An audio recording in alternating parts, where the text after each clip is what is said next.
Hello, my name is David Zimmerman. I am an internet marketing consultant and I specialize in search engine marketing for B2B companies. Today I'm going to talk to you about how to do keyword research and what keywords should you choose for an SEO campaign. Even though I focus on B2B companies, I think you'll find that this is true for any company, whether you are B2B, B2C, B2C2B, B2B2C, or any other acronym that you can think of. This is kind of the foundation of any SEO campaign, and I hope that you will benefit from learning how to promote your business better as a result of learning what keywords you should choose for an SEO campaign. There's a lot that comes with keyword research, and there's a lot you need to know to do it right. I want to start from a place that, you're here to learn about keyword research, but let's start by talking about why keyword research is important. Obviously, you think it's important enough to show up today to listen to what I've got to say about it, but I wanted to pause for a moment and make sure we're all on the same page when it comes to keyword research. So I think the first question that keyword research answers, and this is super important when it comes to SEO, is, are your customers looking for you? That's right. Sometimes you offer a product or a service that's a little bit too new, too novel, too unique, that people don't yet know the solution you have to offer is out there. Well, SEO is a great marketing strategy. I love it, and I think most businesses can benefit from it. However, in some circumstances, people don't know your solution is available, and they don't know to look for it. SEO responds to demand of people searching for things. It doesn't create demand for people to search for your products. So if your customers aren't looking for you, then we can't rank for a term that they aren't searching for if you want to use SEO to grow your business. So the first part of any SEO process is keyword research, because we want to make sure your customers are looking for you before you even begin an SEO campaign. In some cases, I think I might have just saved you a lot of time, trouble, and money, because SEO might not be the marketing channel to promote what your business has to offer.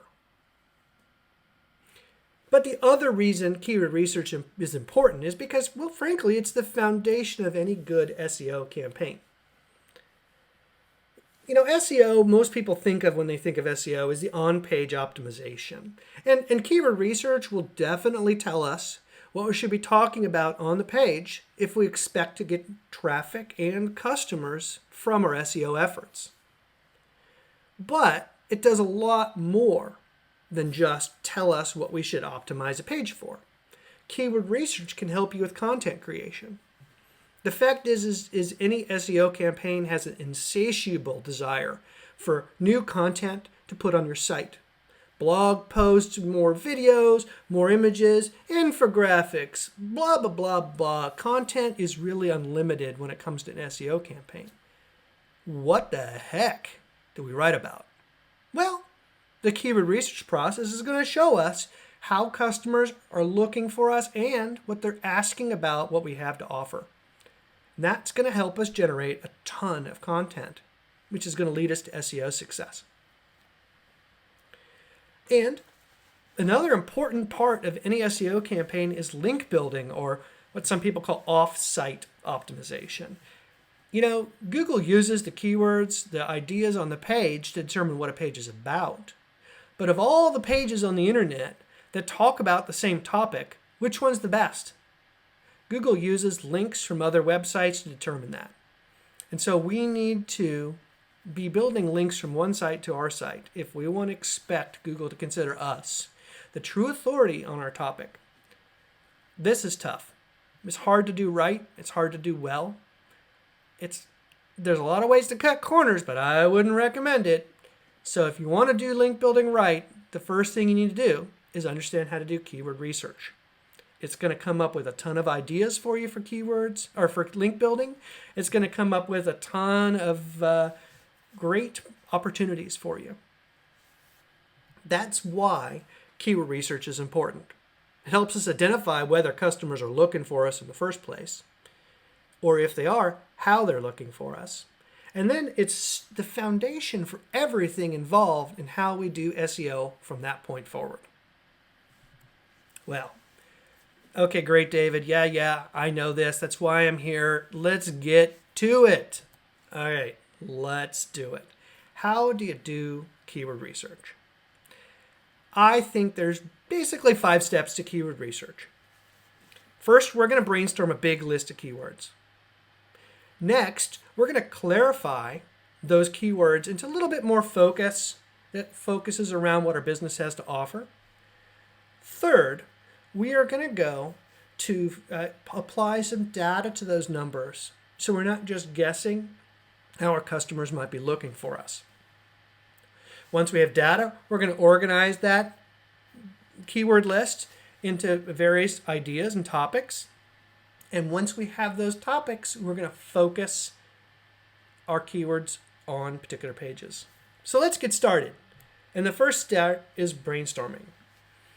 And if any of you ever done a brainstorming thing, you know the first thing we're doing is we're creating a big old list.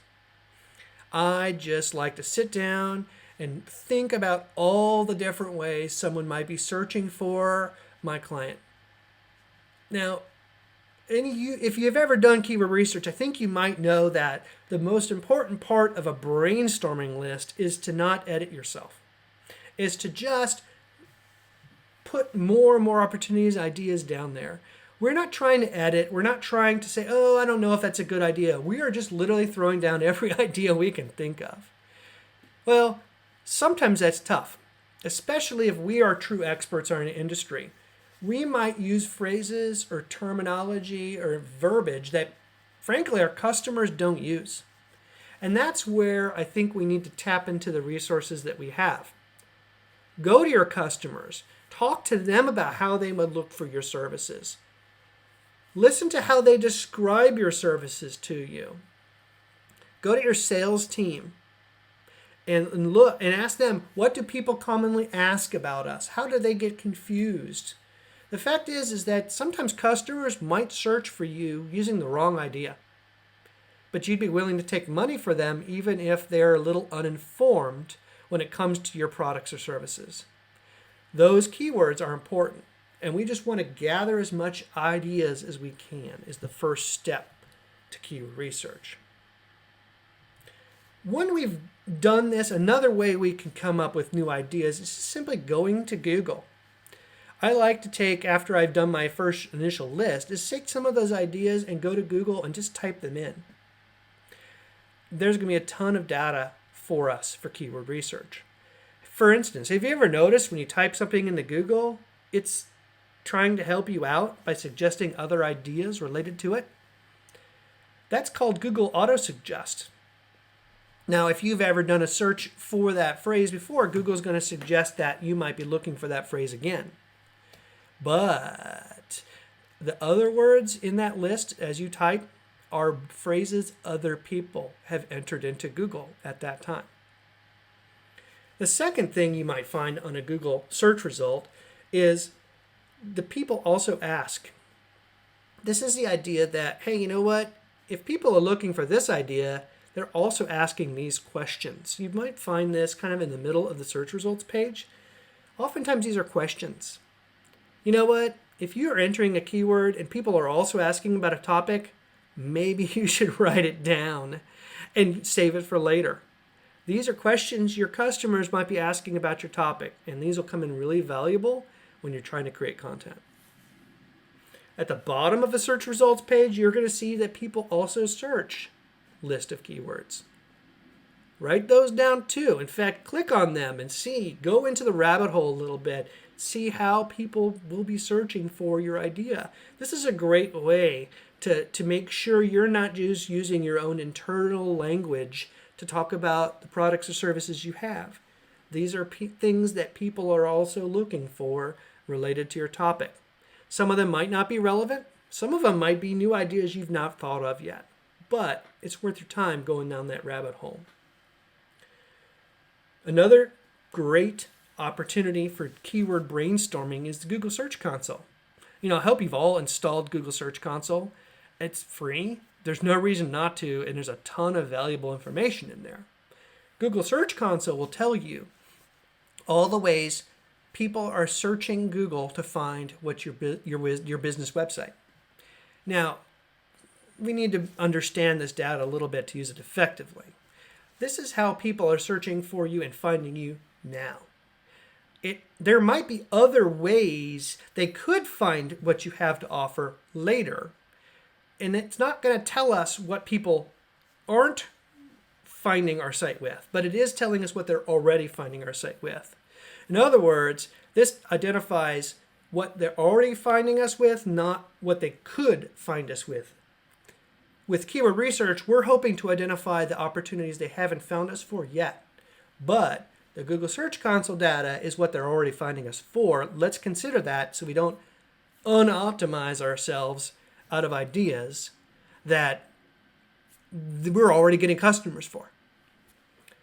Well, and last, if you're already running a Google Ads campaign, don't forget to look there. You're bidding on specific keywords or phrases or exact match keywords, and those are generating not only traffic, but hopefully customers. You can then go into your data and look at what keywords you should focus on. Now, don't just look at the keywords you're bidding on. Look at what Google calls search queries, which are the phrases people enter into Google that are matched with the keyword you're bidding on. The search queries are the data that people are searching with Google. Make sure you write those down too and save them. There's a lot of good information. So when you come in to brainstorm your list, use as many resources as you possibly can to find the data that's out there. And once you've brainstormed a list, we need to take a moment and clarify that list. Now, that's a little confusing. I don't really know how better to describe it. But let's pretend for a moment we're doing keyword research for a landscape architecture firm. Okay, we've done a big brainstorm list of all the ideas around landscape architecture, things like that. Well, we're going to clarify this list a little bit more in terms of how our customers might be looking for us. And I think the first place we need to turn is to ask ourselves, does geography matter to our business? That's just an interesting question because there's some companies you can only serve a very specific area. Maybe you're a plumber. You have a very specific area in which you're willing to go and do business. Okay, well, you'll definitely want to include phrases that are geographically specific. I'm basically saying the town you live in, right? Now, maybe you are a lawyer and you can serve a state because you have a certification from the bar in that state. So you're going to want to include the state in your keywords. You're going to modify the keyword brainstorm list with the geography that you can focus on.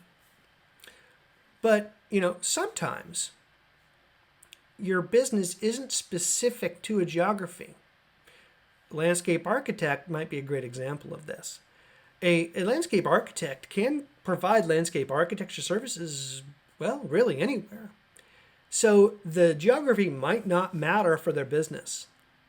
However, it might be easier to show up in Google for landscape architect in Charlotte, North Carolina, than it will be to compete with all landscape architects nationally in the United States. So even though theoretically you could serve beyond your own city, you might want to consider your own town as part of your keywords. Yeah, you can limit yourself and say, oh, you might appear too small town, but it's going to be a better place to start than it is to try to compete uphill for a national phrase, especially if you're a smaller business. So consider geography and how that would modify the phrases people use to search for your business. The second thing I think a lot of people overlook is the idea of like a classifier. And I don't know how to describe that better than that, except to say, what kinds of things does your business provide? Could they describe you as a company? Services? Do you provide services? Are you a provider? Like, for example, if we were a landscape architect, okay, that is maybe a keyword we would want to consider. But should we modify that a little bit more by calling ourselves a landscape architect company? That we provide landscape architect services? That we are a landscape architect firm, an agency? Let's modify our keyword with ideas that relate to us as a business. I think when we do that, we'll find that we are better connected to our potential customers rather than just an idea, a very broad idea. And here's why I think it's important to consider things like geography and classifiers. It's because of what's the difference between the long tail and the short tail. Now, this is a concept that was promoted by Chris Anderson in the book The Long Tail, which is a great read, by the way. But the idea here is that, well, it's best represented in this graph. Look at this graph for a moment and see the y-axis, if you can go back to elementary school math for a moment, how many people are searching for a particular idea or keyword. The x-axis, the bottom, is how specific the query is. So if you look at this graph, let's take, for example, landscape architecture. The more broad a phrase, landscape architecture, the more people are searching for that idea. That makes sense, right? A lot of people are looking for landscape architecture. And if we were to go and say, okay, well, landscape architecture in Charlotte, North Carolina, well, it's a little more specific. And so a lot less people are searching for it. If we go to landscape architecture in Charlotte, North Carolina, who specializes in pools, that's pretty specific. And a significantly fewer number of people are searching for it. However, the idea of the long tail is, although a lot of people are looking for a very broad term, the number of people looking for the infinitely long-tailed, very specific possible phrases that someone could search Google for to find you is far greater than the number of people looking for the broadest term. If you took calculus, this might look familiar. Thinking about it in terms of the integral. The area underneath the graph for very broad term is smaller than the area under the graph for very specific terms as it approaches infinity. For those of you who don't take calculus, the idea is the total possible phrases someone could search for to find your business is so infinite. We couldn't ever possibly think of all of them. That the greater potential for us to get traffic comes from the long tail than any one very broad phrase. Now, this becomes very, very important when it comes to getting new business, or what we might call a conversion. You can look at this graph and you might see what's going on. A very broad phrase has a very low conversion rate. The landscape architecture is a great example. There's a lot of people looking for landscape architecture. Some of them are looking for landscape architecture, should I get into this career? That doesn't really help my landscape architecture business, does it? I'm not trying to help people get into the career. That's just more competitors. That's not interested. I'm not interested in that. So the conversion rate is very low on a very broad term like that. It could be people looking for jobs. I'm not offering jobs necessarily. But the broadest phrase could be searching for any number of ideas. However, the more specific phrase, the more likely they are to become a customer of mine. For example, landscape architect in Charlotte, North Carolina is more specific.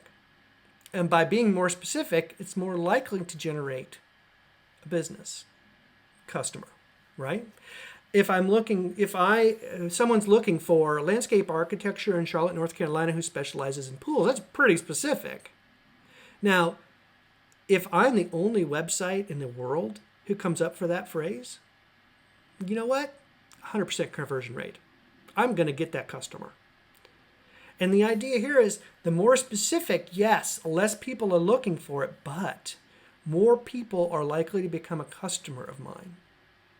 And when we're doing keyword research, we need to understand that we don't always want to go very broad in our keywords.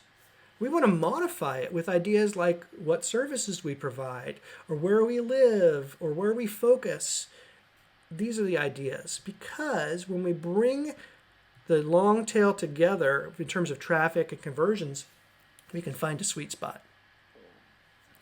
Okay, a lot of people are searching for a landscape architect, but the conversion rate's very low because not all those people are looking for what we have to offer. They're looking for a lot of other things. However, the more specific we get, the more likely we're to get a customer from that phrase. And we're looking for that sweet spot where the two graphs connect, where, okay, enough people, fewer people are looking for it, but enough people are potentially becoming customers, it becomes worthwhile. And then if we get, the infinite nature of the long tail, where the very specific phrase is Charlotte, North Carolina landscape architect who specializes in pools, that's going to be a money phrase for us. Not a lot of people searching for it, but when they are, we'll get that customer. That's why we need to understand the long versus short tail when it comes to keywords. And that's why we need to clarify our keywords to not just think of the biggest phrases out there, the broadest phrases out there. Well, we've brainstormed our keyword list. We've clarified our keyword list to account for the long tail. Now is where we get to something I think a lot of people miss, which is the data. We need to take some time and get some objective numbers associated with each of these keyword phrases. This takes a keyword list, a brainstorm, even if it's clarified and says, okay, people are actually looking for this idea or they're not. And sometimes it's the not that's more valuable for us, so we don't waste time. There's a lot of ways to get data for each of our keywords that we've brainstormed. For instance, if you have a Google Ads account and you're running ads, you have access to Google Keyword Planner. That will tell you this many people search for this phrase every month. And of those people, in AdWords at least, they're willing to pay this much a click. Now, if we're SEO, we're not paying per click. However, if people are willing to pay for a click, we should probably consider that, because that means they're probably making money from that phrase. And from an SEO, if we can get traffic for that phrase, we might be able to make money for free. Keyword Planner is a great source of data. You can enter in your brainstorm list and it'll tell you the data on all of these different keywords you've brainstormed. Now, not all of us are running Google Ads campaigns, and I'm not necessarily here to recommend that today, but we have a free tool, Google Trends. Google Trends is, you can enter a phrase into Google Trends, and it'll tell you this is how popular that phrase is on the web. Some are more popular than others. It would be a way to say, you know what? I thought my customers were looking for me this way, but in reality, they're looking for me that way. And it will be a very helpful tool to pull some data so you know, not I really feel my customers are looking for it, or anecdotal, my customers tell me they search for this phrase. Reality, you will know they're more likely to search for this than that because Google is telling you that's where people are searching. Now, there are all kinds of alternative paid third-party solutions to get keyword data. Go ahead and try them out if you'd like. I have no one that I particularly recommend, especially because I feel that these other two are better data. In fact, these third-party tools often go get data from these two other tools. However, point is, get data. Don't just guess. Don't just feel that people tend to search for that phrase or that one. Use data to know. That way you know whether people look for landscape architect or landscape architecture, whether they call you a company or a firm or an agency or a provider or a service. You will know how your customers are looking for you based on an objective data. And that takes the guesswork out of picking your keywords. Well, once you have the data and you know how your customers are looking for you, it's now time to organize your keywords. And this is where I have to say, we can sometimes miss the forest for the trees. Especially those of you who, like me, like the Yoast SEO plugin for WordPress. It's a great plugin. I use it too. But sometimes it's so laser focused on a particular word, it misses something that's really important. Google isn't thinking about your page in terms of a keyword. It is thinking about it in terms of a topic. You know, it used to be that when we did SEO, we'd have a page for lawyer and a page for attorney and a page for law firm. Google nowadays is more sophisticated than that. It knows a lawyer is an attorney. And so to have two pages, one for lawyer, one for attorney, is really kind of missing the point. It's getting too specific. It's actually something Google calls a doorway page, and it doesn't recommend. I don't either. Now, it's also smart enough to know if you have a page about a lawyer and attorney and you don't talk about the fact that you're a law firm, that's weird, because lawyers work at law firms and it's that sophisticated. So what we need to do is think in terms of topic, not in terms of phrase, and go through your brainstorm list and say, okay, we're going to put all these specific phrases in a grouping for a topic. And these group of this specific keywords are another topic. Now, one of the ways you can try to determine whether or not Google thinks a keyword belongs to a topic is, again, going to Google. And if you do a Google search for a specific phrase, you might find that phrase bolded in the search results. For instance, if you did a search for lawyer, you're going to see lawyer, lawyer, lawyer bolded. But you might also see the word attorney bolded in a search for lawyer.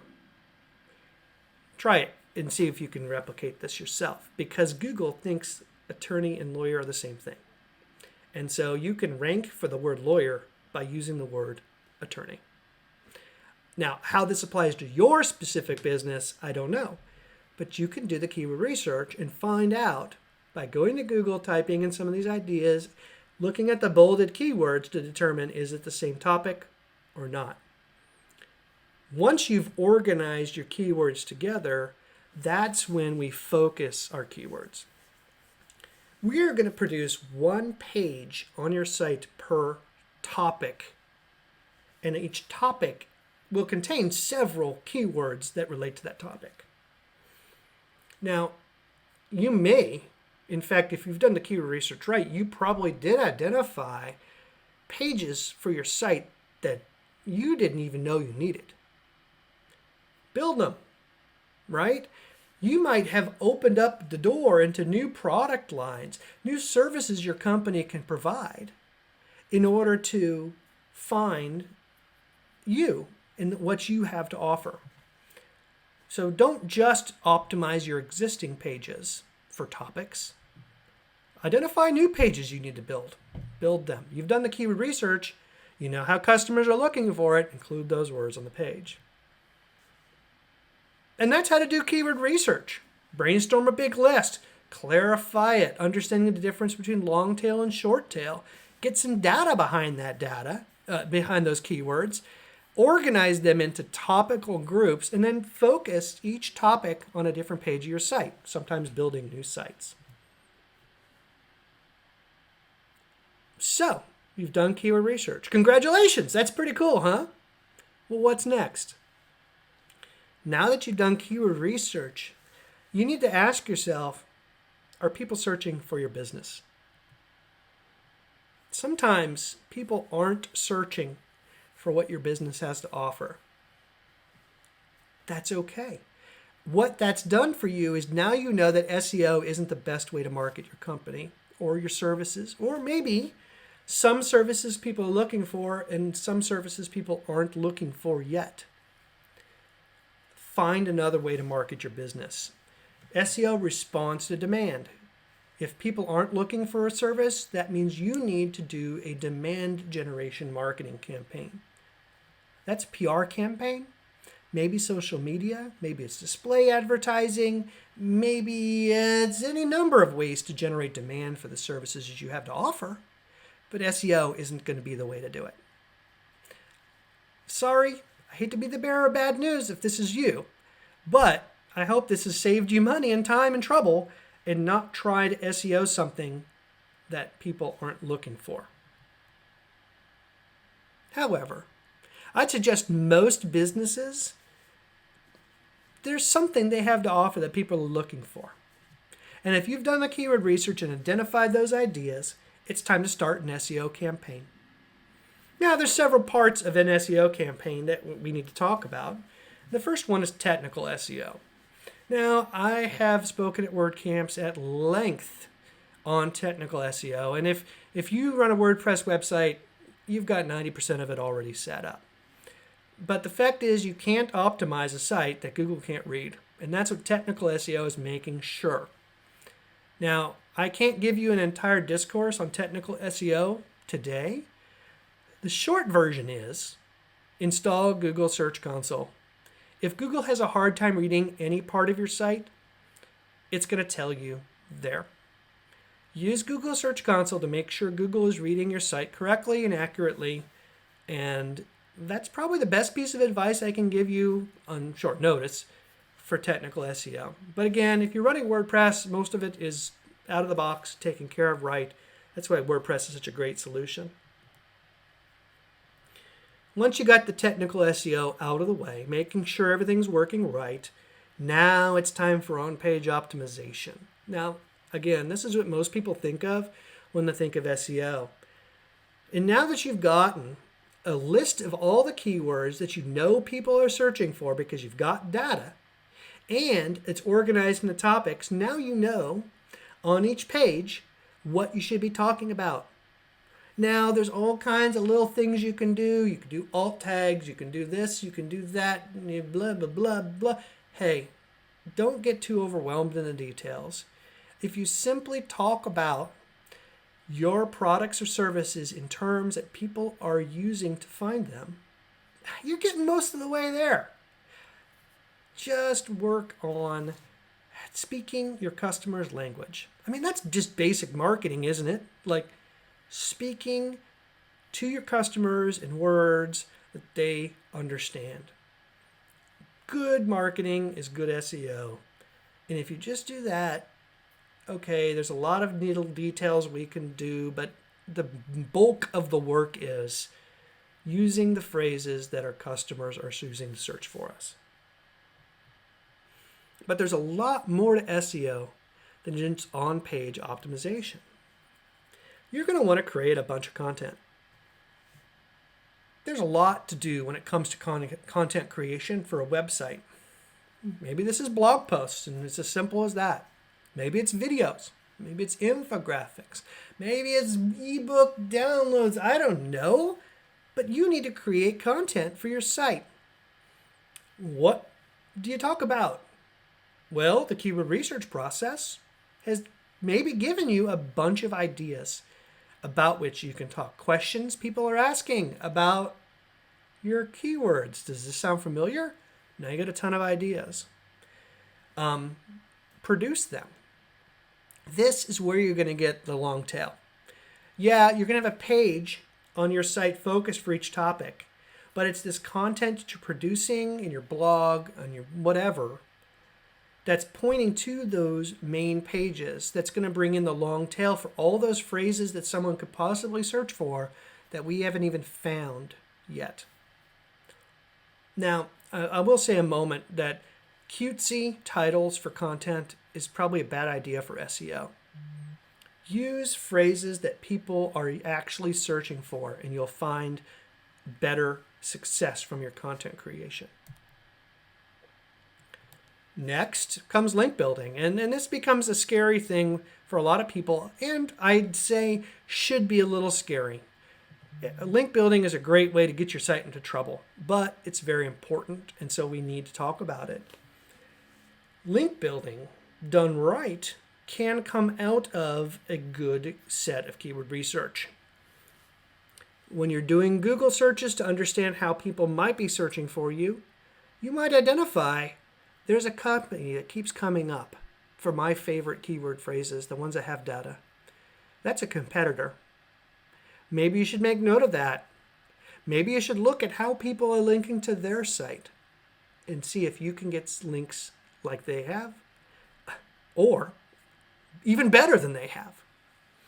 Maybe there's associations that keep coming up, business associations, organizations, groups that are related to your industry. Great. Maybe you should join them. Sometimes you can get a link from that. Sometimes they have articles or blogs you can write about for them in their site that might link back to your site. The keyword research process will help you identify all kinds of link building opportunities. Now you just need to take the time and fulfill them. If people are looking for your business and you've done keyword research, there are going to be a ton of opportunities out there for you. And I hope that this has helped you see where the opportunities are and what you can do about it. If you'd like to go into a little more depth, I just started this whole thing called the SEO Game Plan. Go visit theseogameplan.com and you can get a free access to the keyword research process. I'm going to go into a little more depth in this, the SEO game plan that I have been able to get into today. And I'm going to offer all kinds of other ideas. Once you got the keyword research, how do you optimize a page? How do you do link building? How can you check Search Console for potential errors? All that's going to be covered in the SEO game plan. Because you participated in this webinar today, you can take advantage of free access to the keyword research plans for the SEO game plan. I hope you can join me there, get a little more depth, and hope it becomes a valuable part of your entire marketing plan. In the meanwhile, thank you so much for joining me today. I've had a great time talking about something I really love. I hope it's helped you. I hope it's given you a great start to start your own keyword research and really see if customers are looking for you, and if they are, how you can connect with them so that you can grow your business through a good SEO campaign.